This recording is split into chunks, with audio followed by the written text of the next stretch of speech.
No momento de decisão de hoje, você vai conhecer a história de um médico que se tornou uma das referências brasileiras na área de transplantes. Foi na cirurgia que ele encontrou o desafio certo para ir além dos próprios limites e construir uma carreira sólida e respeitada na medicina brasileira. Continuem com a gente e conheça essa história de sucesso. O momento de decisão começa agora.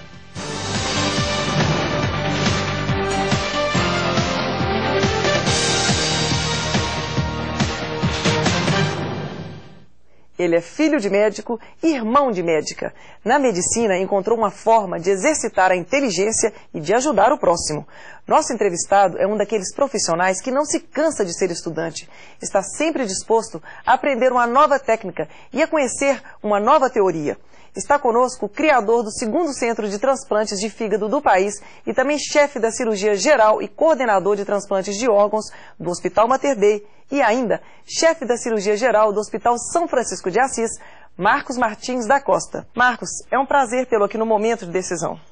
O prazer é todo nosso, né? Esse é um programa que vem trazendo as principais pessoas do nosso estado e que a decisão é uma coisa importante na carreira de todos nós. Até o ponto em que a gente vai sair da vida normal e transformá-la em uma coisa importante, não só para nós mesmos, mas para a nossa sociedade. E quando você percebeu a sua vocação para ser médico? Olha, como você falou, eu sou filho de médico, né? Desde a infância, meu pai me levava para visitar os pacientes dele no hospital durante os fins de semana. Meu pai era médico integral, 24 horas por dia, 365 dias ano. E vendo esse benefício que meu pai trazia aos pacientes e o retorno também, o reconhecimento que ele tinha como profissional, o carinho das pessoas com o Dr. Francisco, que era meu pai, foi me nascendo a ideia de querer ser também médico. Sei. Porque a medicina é uma missão, né? Você está ali salvando vidas, gera uma gratidão muito grande das pessoas, não é verdade? A medicina, além de ser uma missão, é um privilégio. A gente tem a chance de fazer o bem e a chance, muitas vezes, na cirurgia, de fazer uma transformação muito rápida. Sim. Você trabalha com sua mão, no caso que eu que sou cirurgião geral, e você consegue tirar um tumor, fazer um transplante de órgão, mudar, então, a perspectiva de vida daquela paciente. Sei. Em que ano você se mudou para Belo Horizonte? Eu mudei para Belo Horizonte em 1976. Eu nasci em Itabira, que é uma cidade a 100 km de Belo Horizonte. Sei. Cidade que nasceu a Vale do Rio Doce e também que nasceu Carlos Drummond de Andrade. Eu sempre fui também muito ligado à poesia. Minha família gosta muito de ler. Meu pai tinha uma biblioteca enorme. Sei. E eu vim para Belo Horizonte estudar no Colégio Santo Antônio. Posteriormente, eu entrei na Universidade Federal de Minas Gerais fazendo faculdade de medicina.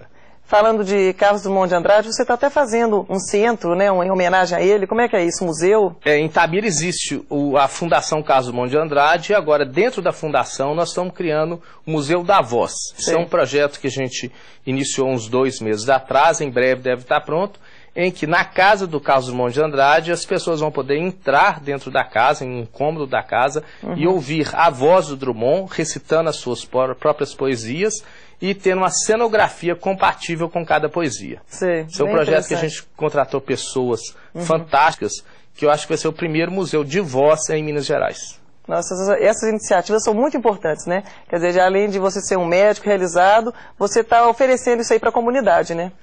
Mais uma vez eu falo, isso é um privilégio, você poder ter sua profissão, ter um padrão de vida muito bom e poder oferecer a outras pessoas novas chances. Principalmente na área cultural, que o nosso país ainda tem poucas iniciativas da área cultural. Certo. E conta para os nossos telespectadores, como é que é a sua rotina de médico? Como é que é o dia a dia? Do cirurgião. O dia a dia de cirurgião começa muito cedo. Normalmente eu tenho que estar no hospital 7h30 da manhã, em que a gente vai ver alguns pacientes antes da cirurgia, pacientes que já operaram no dia anterior. Posteriormente a gente vai para o bloco cirúrgico, em que eu faço a cirurgia, volto ao consultório. Do consultório, normalmente eu tento voltar à minha casa para almoçar, sempre tentando ficar mais perto da minha família. Opero à tarde normalmente e novamente volto para o consultório. E posteriormente, no final do dia, passo no hospital para ver os pacientes. Realmente é uma rotina pesada, né? De dedicação full time. Uma dedicação full time. Que se você tem que pensar que nesse meio de consultório, de cirurgia, ainda tem a parte que a gente fala didática. Que a gente trabalha com residência médica, em que eu vou treinar médicos para se transformarem em novos cirurgiões. Sim. Essa residência médica hoje em dia é uma residência oficial, que o médico que trabalha comigo sai com um título dado tanto pelo Ministério da Educação como pelo Colégio Brasileiro de Cirurgiões. Isso é muito importante, né? Que aí você está então passando o seu conhecimento, né, para outras pessoas, né, para dar continuidade a esse trabalho. E é muito interessante que a gente já tem vários residentes que terminaram a residência, que estão em outras cidades ou estão em Belo Horizonte. Tem um residente que está fora do país, em que vão disseminando tanto que eles aprenderam com a gente, mas também ajudando a sociedade do modo geral. Isso é legal. E uma cirurgia dura em média quantas horas? Depende. A gente tem cirurgias desde que demoram aí 40 minutos a cirurgias que demoram 6, 8 horas.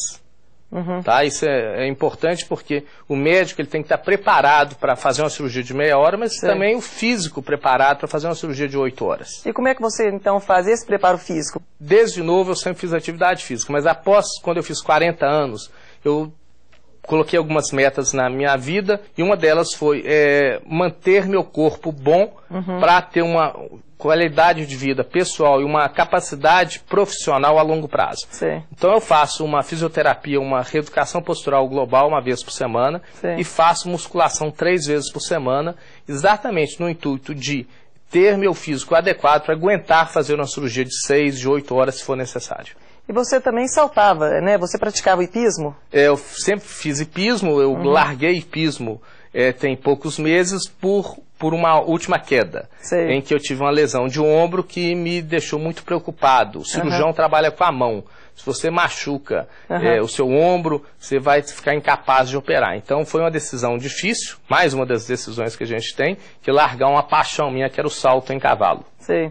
E hoje, qual que é o maior desafio numa cirurgia de transplantes? O maior desafio que a gente tem não é mais técnico. O maior desafio é a gente conseguir aumentar o número de doadores. Isso é um desafio da comunidade, em que as pessoas acreditem no transplante como uma coisa importante e acreditem na doação de órgãos. É preciso incentivar mais as pessoas a doarem os órgãos, é verdade? Exatamente. A gente tem que Por que você acha que as pessoas têm medo? Existe um pouco de preconceito sobre o critério de morte cerebral, acreditar o que é morte cerebral, que aquela pessoa que o coração está batendo, mas está morta porque o cérebro não funciona. Tá? E a pessoa tem o discernimento que aqueles órgãos são distribuídos de uma forma muito legal pelo Estado, tá? Em que são beneficiados de acordo com o critério de doença e o critério de fila. É uma coisa extremamente séria.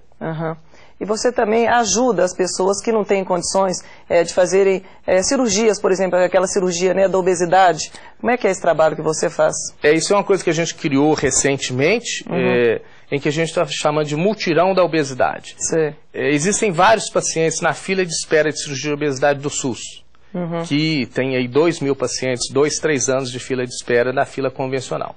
Então o que a gente criou é um grupo de médicos que trabalham com a gente, em que a gente vá a algumas cidades do interior, isso já foi feito, em que a gente atendeu 17 pacientes e opera esses pacientes com a mesma qualidade que a gente opera aqui. Então não vai só eu, Marcos Martins da cidade, não. Eu levo 2 cirurgiões, 2 anestesistas, auxiliares de cirurgia e médicos que vão ficar olhando esses pacientes até alta.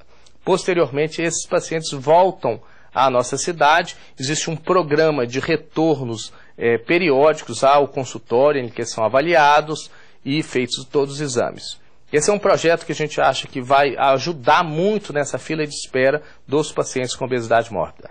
E deve ser realmente um retorno muito gratificante para você ver uma pessoa, né, com essa obesidade mórbida, né, com dificuldade de andar, com problemas de saúde, e de repente essa pessoa está ali bonita, recuperada. Como é que é isso? Isso dá uma grande satisfação, porque as pessoas mudam completamente. E muitas vezes você pensa, só mudou a obesidade. Não, ela muda o caráter, ela muda a convivência social dela, ela passa a ser produtiva. Se você pega uma pessoa extremamente obesa... né? Melhora a autoestima, né? Melhora muito a autoestima. E se você pega uma pessoa extremamente obesa, ela não consegue um emprego. É verdade. Então ela, a partir do momento que ela emagrece, ela passa a ter qualidade de vida e chance de competir no mercado de trabalho, que é um mercado de trabalho difícil. E você também lidera uma equipe grande, parece que são 20 pessoas que trabalham com você? Eu lidero, eu tenho uma equipe de cirurgia, tá, que atua tanto na área de cirurgia geral como cirurgia torácica, em que, além dos 9 cirurgiões que trabalham com a gente, nós temos mais 8 residentes, que são esses médicos que estão estudando para virar cirurgiões gerais ou cirurgiões torácicos. A maioria desses residentes foram médicos que trabalham com a gente, foram médicos que foram criados na minha equipe, né, fizeram residência comigo, depois foram para a França, foram para o Canadá, foram para Porto Alegre e voltaram para trabalhar junto. Então a gente conseguiu criar uma equipe de ponta, tá? E com um diferencial que é atender 365 dias ano, 24 horas por dia. E como é que é liderar essa equipe, deixar a equipe unida, motivada? Como é que você faz isso? Olha, acima de tudo tem que ter exemplo. Não adianta você falar que ele tem que trabalhar o tempo todo se você não trabalha. Tá? Então isso é uma coisa importante. Você tem que fazer o que você está vendendo. Né? Sim. E segundo, ser extremamente honesto. Entendi. Outra parte que é importante é que todo mundo tem que ter um retorno financeiro adequado. Não adianta você ser um chefe de equipe e ganhar muito bem e os seus assistentes não ganharem muito bem. É importante, então, esse espírito de união, né? Trabalhar todo mundo satisfeito, todo mundo ganhando, todo mundo participando dos resultados. Exatamente. A participação de resultado hoje em dia é uma coisa fundamental.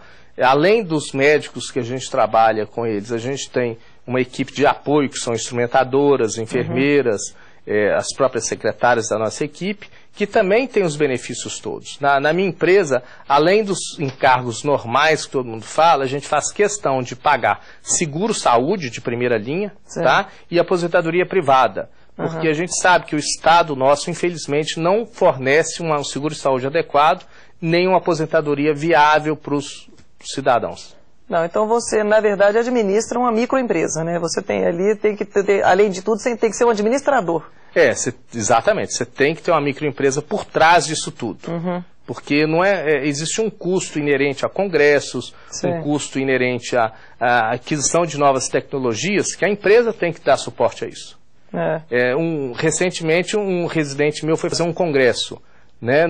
A empresa arcou todo o custo desse congresso. E você vai sempre a congressos? Como é que você faz esse trabalho seu para se atualizar? Isso é fundamental. Você tem duas coisas que você tem que fazer em medicina o tempo todo.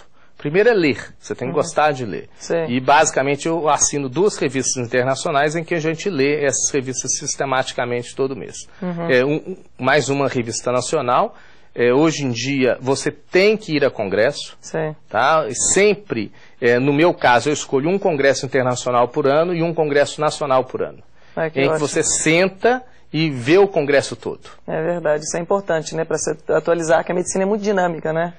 E muitas vezes assim, o congresso você tem a oportunidade não só de ouvir a palestra, mas acabando a palestra ir lá e conversar com aquele médico. Entendi. Tá? E aí você conversa e fala assim, olha, eu gostei muito, acho seu serviço interessante, eu queria ir lá ver seu serviço na prática, eu queria passar uma semana no seu serviço na prática. E essa foi uma coisa que eu aprendi com a minha ida para o exterior, que essa ida a serviço é muito importante. Certo. E como é que você criou a ala de transplantes do Hospital São Francisco? Quando eu saí do Brasil, isso em 1988, para fazer minha pós-graduação em Cambridge, na Inglaterra, foi exatamente na área de transplante de órgãos.